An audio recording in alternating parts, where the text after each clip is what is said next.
할렐루야. 아멘. 이 시간도 말씀을 통해서 은혜를 풍성히 경험할 수 있는 우리 모두가 되기를 소망합니다. 계속해서 세가족 반으로 말씀을 나누고 있는데요. 지난번 시간이 2주 전이라서 말씀을 잠시 복습하고 함께 말씀을 나누도록 하겠습니다. 지난 2주 전에는요, 우리는 이제 예수님에 대해서, 부활의 의미에 대해서 배우게 되었습니다. 하나님은 우리에게 행복을 주기 원하셨는데요. 이 행복은 어떤 것입니까? 바로 구원입니다. 하나님은 아담 안에서 타락한 인류를 대신해서 이제 그들에게 구원을 주시기 위해서 예수님을 이 땅에 보내시고 십자가에 못 박히게 하셨습니다. 그분의 죽음은 의로운 행위였는데요. 왜냐하면 예수님께서는 아무런 죄가 없으신 분이기 때문입니다. 하나님은 의로우신 분이기 때문에 아무런 죄가 없으신 예수님을 십자가에서 다시 살리셨습니다.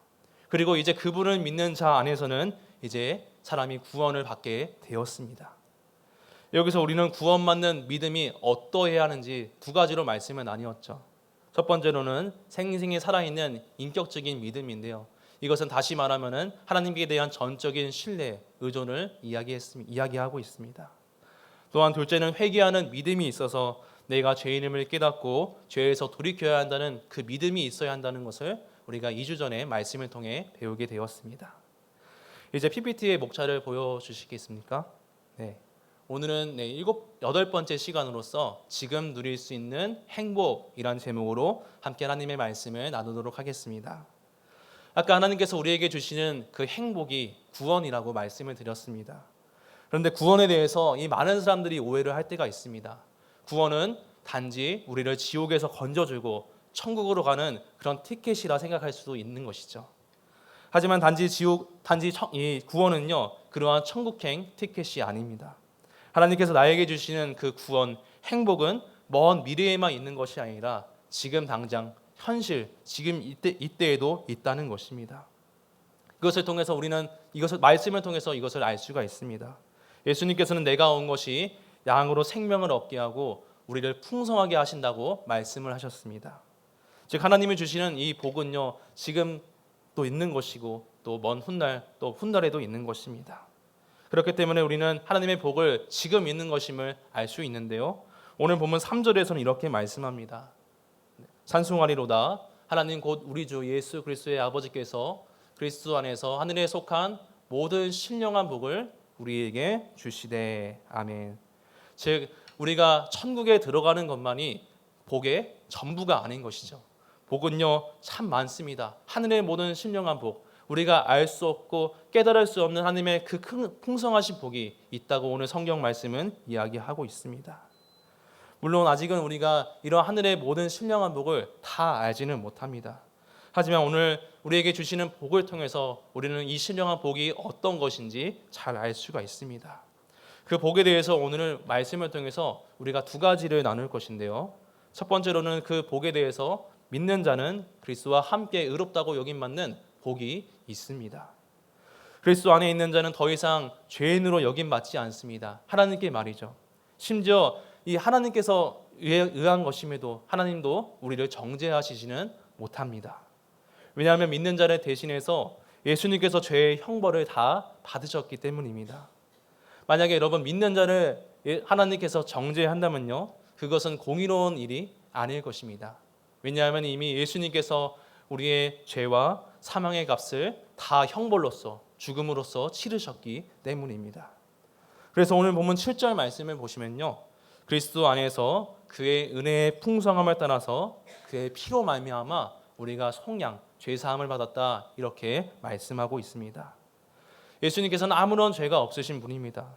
따라서 지난주 말씀처럼 무덤에 머물러 계시지 않고 다시 살아나셨습니다.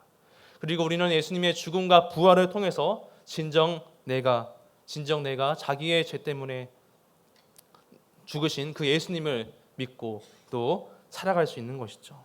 또한 예수님께서는 자기의 죄 때문에 죽으신 것이 아니고 우리의 죄 때문에 죽으신 것임을 우리는 믿을 수 있습니다. 또한 그분이 죽음을 통해서 다시 살아나심을 통해서 우리는 그분이 결코 죽음에 굴복하지 않으신 분임을 알 수가 있습니다. 여러분, 예수님께서 나를 위해서 이 일을 행하셨다는 것을 우리는 믿어야 합니다. 우리가 진실로 이 말씀을 믿는다면요, 그에게는 의롭다고 여김받는 그 하늘의 복이 있습니다. 따라서 로마서 4장 25절 말씀은 이렇게 선포하고 있습니다. 예수는 우리가 범죄한 것 때문에 내주임이 되고 또한 우리를 의롭다 하시기 위하여 살아나셨느니라. 아멘. 예수님께서 우리를 위해서 죽으신 것은요, 그 자신을 위해서가 아니었습니다. 바로 이 자리에 있는 저와 여러분들을 위해서, 우리를 의롭게 하시기 위해서 예수님은 죽으시고 부활하신 것입니다. 예수님은 죽기까지 하나님의 말씀에 순종하시고 또 죄가 없으신 분인데도 이제 믿는 자는 그분의 의로우심으로 말미암아 구원을 얻게 되었습니다. 따라서 하나님께서는 더 이상 우리 예수 안에 있는 자를 정죄하지 않으십니다. 그를 의인으로 칭하시고 의인으로 부르시는 것이죠. 즉 믿는 자에게는 의롭다 칭하시는 그 큰 은혜의 복이 있는 줄 믿습니다. 이전에 결코 우리는 하나님께 의롭다고 여김받지 못했습니다. 하지만 이제는 예수님 안에서 의롭다고 여김받는 복이 바로 있는 것이죠. 예수 안에 있는 여러분에게도 이러한 의인된 복이 있는 줄 믿습니다. 그리스도 안에서는 결코 정죄함이 없기 때문입니다. 둘째로 우리가 하늘의 신령한 복을 살펴볼 텐데요. 두 번째 복은 하나님은 믿는 자에게 주시는 그 복에 대해서 바로 이렇게 말씀하십니다. 우리가 거룩히 살아가는 복이 있다고 말이죠. 우리는 의인으로 칭함받게 되었습니다. 하지만 하나님 앞에서 우리는 여전히 어떠한 모습이 있습니까? 어제도 그랬을 것이고 또 엊그저께도 그랬을 것이고 항상 우리는 죄를 짓습니다. 여전히 악을 도모하고 또 시기와 분쟁과 질투와 또 사랑하지 않는 그러한 죄를 저지릅니다. 그렇습니다. 우리는 이 모습을 통해서 우리가 사실은 의인으로 불리곤 있지만 온전한 의인이 아닌 것을 잘 알 수가 있습니다.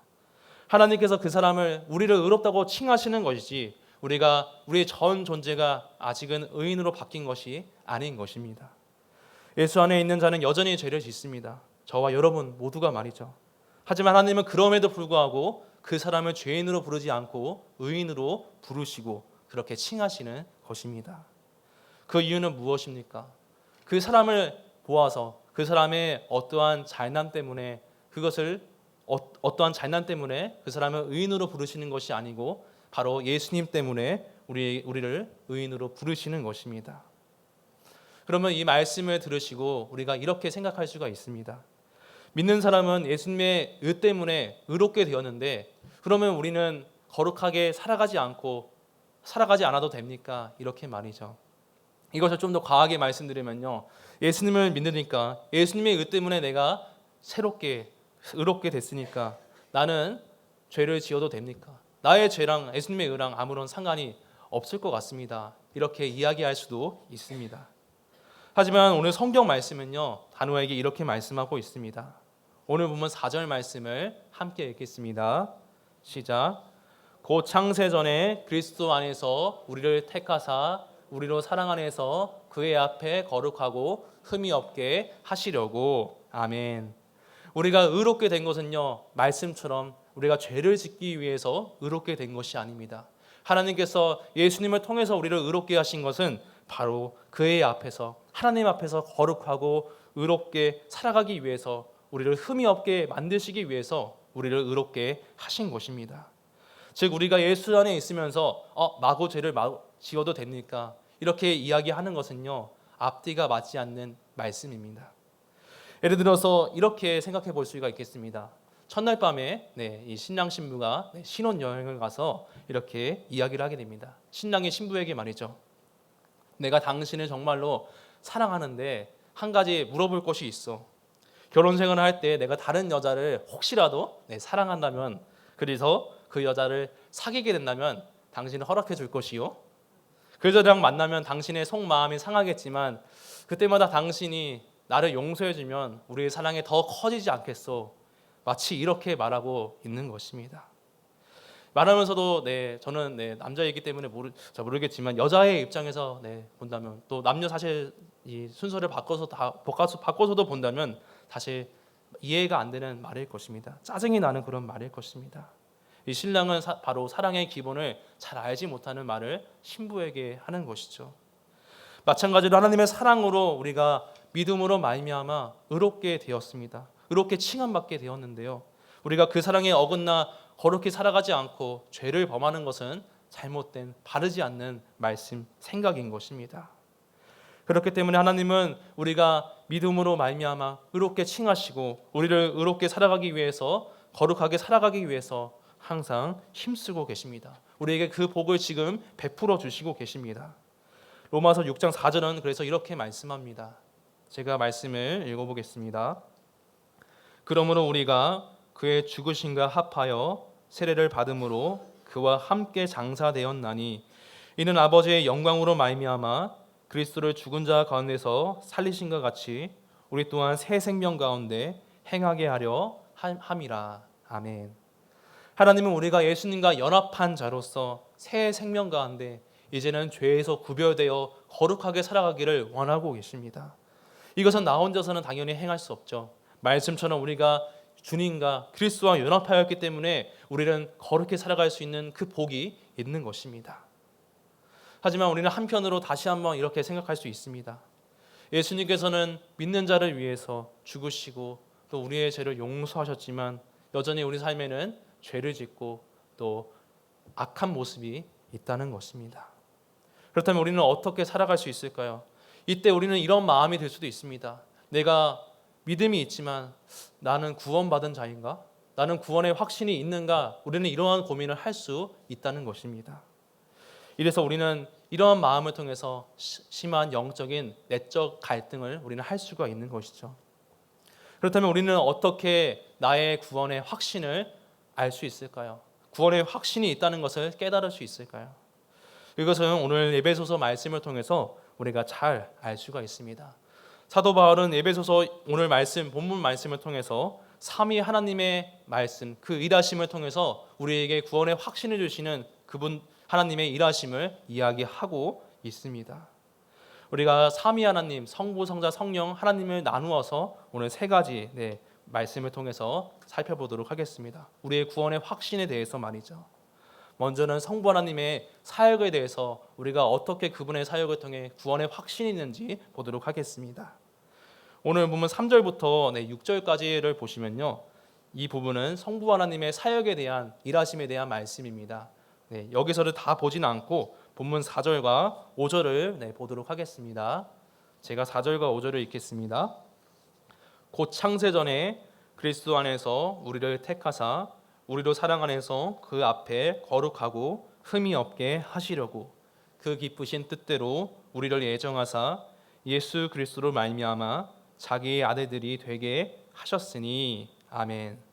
하나님께서는 오늘 말씀처럼 창세 전에 우리를 택하여서 사랑 안에서 우리를 예정하셨다고 말씀합니다. 그리고 그 예정 가운데 예수 그리스도로 자기의 아들들이 되게 하셨다 이렇게 말씀하고 있습니다. 여러분, 우리는 이 말씀을 통해서 성부 하나님께서 주님 안에서 그리스도 안에서 성도를 미리 택하신 그분의 놀라우신 계획을 깨달을 수 있습니다. 성부 하나님께서 창세 전에 우리를 기쁘신 뜻대로 예정하시어서 놀라운 계획을 이미 계획하셨다는 말씀입니다. 제가 이제 지난주에 휴가 기간을 보냈습니다. 저는 이제 휴가 기간을 알차게 보냈는데요. 지난주에 일반 대학원에 지난주가 아니라 제가 이제 작년부터 일반 대학원에 다니고 있는데 이제 논문을 써야 돼서 논문 준비를 해야 되겠다고 마음 먹게 되었습니다. 그래서 한 휴가 3주 전부터 논문 준비를 해야 되니까 휴가 기간 때 책을 보면서 또 논문 준비를 해야겠다 이렇게 마음 먹었습니다. 그런데 막상 휴가 기간이 되니까 어떻게 되었을까요? 잘 보지 않았습니다. 거의 보지 않고요. 논문에 대한 영화 몇 편만 보게 되었습니다. 막상 이 휴가 기간이 되니까 몸이 늘어지고 쉬게 되더라고요. 이처럼 우리는 사람의 계획이 이렇게 실패하고 또 무너지는 것을 볼 수가 있습니다. 하지만 오늘 말씀을 보시면요, 하나님의 계획은 결코 그렇지 않은 것임을 우리가 잘 알 수가 있습니다. 하나님께서는 전능하시기 때문에 이 세상을 말씀으로 창조하시고 또 온 우주를 통치하시는 전능하신 분입니다. 특별히 하나님께서는 시간을 넘어서 창세 전부터 우리 그의 백성을 품으시고 그 백성을 자신의 구원 계획 안에 넣으셨습니다. 그러면 하나님의 계획은 완전하고 또 반드시 이루어집니다. 그래서 우리는 하나님을 신실하신 하나님, 약속을 이루시는 하나님이라고 고백하기도 합니다. 그래서 하나님의 이러한 신실하심에 대해서 그분의 변함없는 완전하심에 대해서 사무엘상 15장 29절은 이렇게 말씀합니다. 우리 함께 말씀을 읽어보겠습니다. 시작. 이스라엘의 지존자는 거짓이나 변개함이 없으시니 그는 사람이 아니심으로 결코 변개하지 않으심이라 하니. 네, 아멘. 네, 말이 죄송합니다. 변개하지 않으심이니이다. 네, 변개함이란 말은 사실 성도님들은 모르겠지만 저는 잘 쓰지 않는 말입니다. 이 말은요, 변개함이 없다는 말은 하나님께서 어떠한 계획을 결코 바꾸지 않으신다는 말씀입니다. 하나님께서는 완전하시고 자신이 세운 계획을 온전히 이루시는 신실하신 하나님이신 것이죠. 특별히 하나님의 계획에는요, 자기의 백성을 위해서 우리는 바로 그의 아들 독생자 예수님을 내어주셨다는 사실을 믿습니다. 오늘 오전의 말씀처럼 그 백성을 주님 예수 그리스도를 통해서 자기의 아들들, 바로 자녀가 되게 하셨습니다. 성부 하나님께서는 말이죠. 그러므로 우리가 이 하나님의 의인으로 불리는 복도 너무나 귀한 복이지만 우리에게는 또 하나의 놀라운 은혜의 복이 있습니다. 바로 하나님께서 우리를 자녀로 삼아주셨다는 그 엄청난 복입니다. 이것이 왜 엄청난 복일까요? 하나님께서 만약에 우리를 용서하셨다, 이렇게 넘어가고 또 우리를 자녀로 삼아주셨다, 이것까지는 우리가 머릿속으로 알고 있는데요, 만약에 비유를 이렇게 들어보겠습니다. 어떤 사람이 있었습니다. 그런데 그 사람이 자신에게 해악을 끼친 사람을 아무 조건 없이 용서해 주었다고 해보겠습니다. 그런데 그 사람이 그것을 넘어서 그 사람을 용서해 준 사람을 자기의 집에 부르고 또 자기의 자녀로 삼은 것은 사실은 용서한 것 그 이상으로 또 다른 차원입니다. 이처럼 하나님께서는 믿는 자를 자녀로 삼으신 것은요, 얼마나 크신 복인지 우리가 말씀을 통해서 또 잘 알 수가 있습니다. 하나님께서 이러한 자기 백성을 위해 사랑하는 독생자를 내어주시고 자기 백성을 지극히 사랑하시는 것을 우리가 알 수 있는 것이죠. 따라서 믿는 자를 향해서 하나님의 사랑을 볼 때 우리는 그분의 완전하신 계획, 그분의 사랑을 통해서 바로 하나님의 우리를 향한 구원의 확신을 가질 수 있는 것입니다. 그러므로 우리를 위해서 아들을 주신 하나님의 사랑, 우리를 자녀 삼으신 하나님의 사랑에 우리는 감사하면서 이 사랑을 통해 우리는 구원의 확신을 누릴 수 있을 줄 믿습니다. 우리는 그의 영광을 찬송해야 합니다. 둘째로 성자 하나님의 사역을 우리가 보도록 하겠습니다. 우리는 성자 하나님의 사역을 통해서도 구원의 확신을 누릴 수가 있습니다. 성자 하나님은 우리가 지난 시간과 또 초반에 다루었기 때문에 잠시 간단하게 보도록 하겠습니다. 본문 7절을 다시 보시면요, 믿는 자는 예수님의 피로 말미암아 속량 곧 제사함을 받았다, 이렇게 말씀하고 있습니다. 예수님께서는 성자 하나님이시지만 피를 흘리시기 위해서 우리와 같은 사람이 되셨습니다. 그리고 이 땅에 오셨죠. 주님은 우리의 속량을 위해서 정말 한없이 낮아지시고 피조물이 되셔서 우리 자신의 피를 쏟으셨습니다. 여러분, 만약에 하나님께서 말씀만으로 우리에게 구원을 주신다면요, 사실 우리의 입장, 이 연약한 사람의 입장에서는 구원의 확신이 너무나 부족했을 것입니다. 예수님께서는 많은 사람에게 보이시고 또 죽으시고 부활하시고 나타나심으로써 많은 사람들은 보이는 그 예수님을 통해서 구원의 확신을 가졌을 것입니다. 또한 예수님께서는 죄가 없으신 분이지만 우리와 같은 사람으로서 우리의 연약함을 잘 아셨습니다. 그것의 결정이 무엇입니까? 바로 십자가의 죽음인 것을 우리가 알 수 있습니다. 따라서 히브리서 말씀에서 보시면요, 예수님은 우리의 약함을 동정하시는 분이다, 그리고 동정하신 분이다, 이렇게 말씀하고 있습니다. 그리고 우리가 죄로서 구원의 확신이 되지 않을 때도 우리를 동정하시고 또 하늘에서도 우리의 믿음을 굳게 하시는 분이다, 이렇게 말씀하고 있습니다. 또한 예수님에 대해서 오늘 본문 10절을 보시면요, 성자 하나님께서는 우리를 그 안에서 통일되게 하셨습니다. 바로 하나가 되게 하셨고요, 그 다음 말씀을 보시면 성자 하나님께서는요, 믿는 자를 기업 곧 하나님의 백성이 되게 하셨다, 이렇게 말씀하고 계십니다. 그 기업이 되게 하신 것은 하나님의 바로 완전하신 계획 안에서 이루어진 것이죠. 따라서 성자 하나님께서는 이 땅에 오시어서 자신의 피를 다 쏟으시고 그의 백성을 속량하시어서 완전한 계획을 따라서 하나가 되게 하심으로써 믿는 자에게 구원의 확신을 주실 수 있는 것입니다. 그렇도록 우리는 성령 하나님의 사역을 통해서 구원의 확신을 누릴 수가 있습니다. 성부 하나님은 그 완전하신 구원 계획 가운데 예수님을 우리에게 보내시어 죄에서 우리를 구원받게 하셨습니다. 하나님은 은혜의 선물로 이 사실을 믿는 자에게 바로 구원을 주셨죠. 그런데 우리가 예수님을 믿는 그 믿음을 인치시는 분이 계십니다. 우리 믿음이 정말로 참된 믿음인지 그것을 확인하시고 또 보증하시는 분이 계신 것이죠. 그분은 바로 성령 하나님이십니다. 오늘 본문 13절을 읽어보도록 하겠습니다. 함께 읽겠습니다. 그 안에서 너희도 진리의 말씀 곧 너희의 구원의 복음을 듣고 그 안에서 또한 믿어 약속의 성령으로 인치심을 받았으니 아멘. 성령 하나님께서는요, 예수님께서 승천하실 때 이렇게 말씀하셨습니다. 내 아버지께서 약속하신 것 바로 성령을 우리에게 보내겠다라고 말이죠.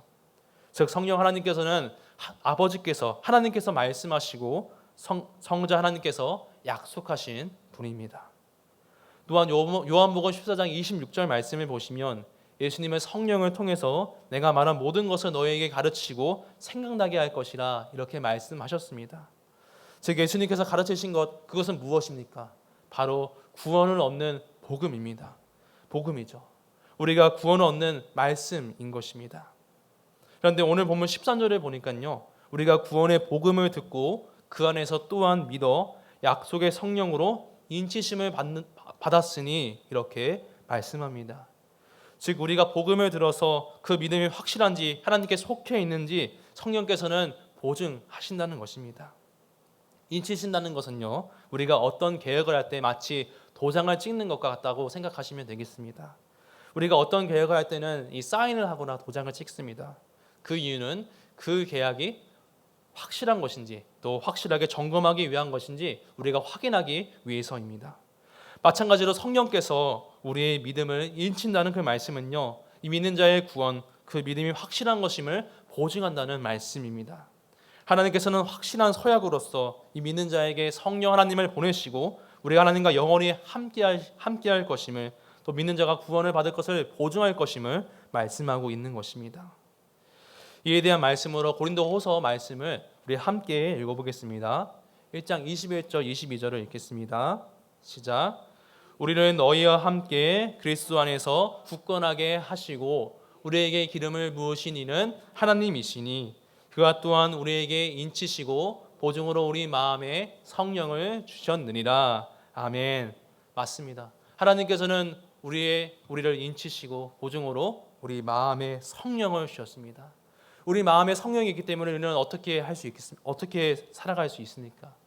회개할 수 있고요, 말씀에 순종할 수 있고, 기도할 수 있고, 찬양을 올려드릴 수 있는 것입니다. 성령께서 믿는 자의 보증, 구원의 보증이 되십니다. 따라서 우리는 성령을 하나님으로 말미암아 구원을 확신할 수 있습니다. 그렇다면 사랑하는 여러분, 우리가 이 구원의 확신을 언제까지 누릴 수 있을까요? 내일까지요? 내일 모레까지요? 오늘 보면 14절은 이렇게 말씀하고 있습니다. 제가 14절을 읽겠습니다. 이는 우리의 기업의 보증이 되사 그 얻으신 것을 속량하시고 그의 영광을 찬송하게 하려 하심이라. 아멘. 네, 이 개역개정 말씀을 제가 읽었는데요, 우리 세번역 성경 말씀으로 보시면은 이 성령의 보증하심이 언제까지인지 더 확실하게 잘 우리가 알 수 있을 것 같습니다. 이 말씀을 우리가 함께 다시 읽어보겠습니다. 시작. 이 성령은 하나님의 소유인 우리가 완전히 구원받을 때까지 우리의 상속의 담보이시며 우리로 하여금 하나님의 영광을 찬미하게 하십니다. 아멘. 언제까지입니까?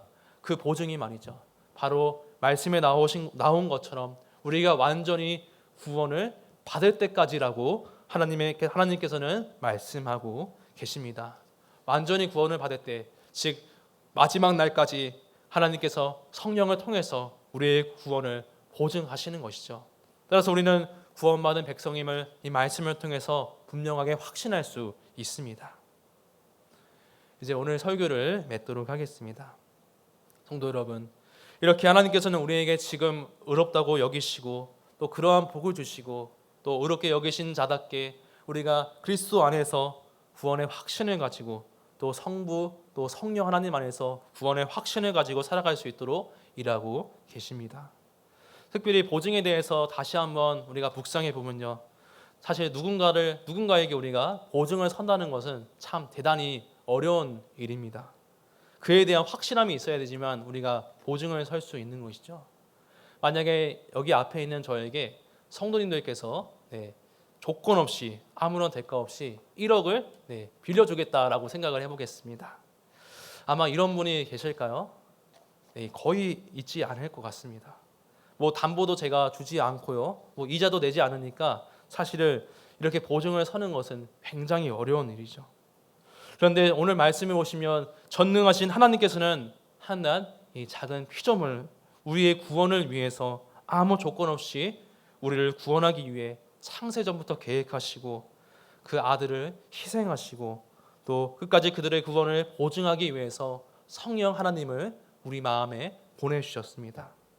이것은 말씀으로 들으면요, 평이한 말씀 같지만 실로 엄청난 사건입니다. 그것이 누군가가 아니고 택하신 바로 여러분과 저에게 받은 그 은혜, 그 복이기 때문입니다. 여러분, 이렇게 하나님은 지금 우리가 구원의 놀라운 복을 누릴 수 있도록 역사하고 계십니다. 이 사실을 믿으시나요? 오늘 본문은 우리에게 하나님의 영광을 찬송하라 계속하여 말씀합니다. 여러분, 오늘 말씀을 통해서 우리가 해야 될 일, 바로 구원의 확신을 누리며 오직 하나님을 찬송하는 일일 것입니다.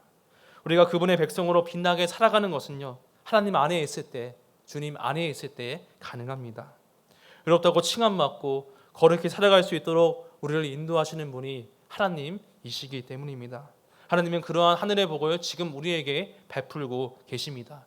그리고 구원을 받을 때까지 우리의 구원을 확신하게 하시며 또 우리를 선하게 인도하고 계십니다. 그러므로 지금도 또 마지막까지도 우리가 복을 누릴 수 있도록 우리를 인도하신 하나님을 우리는 감사하며 그의 영광을 찬송해야 할 줄 믿습니다.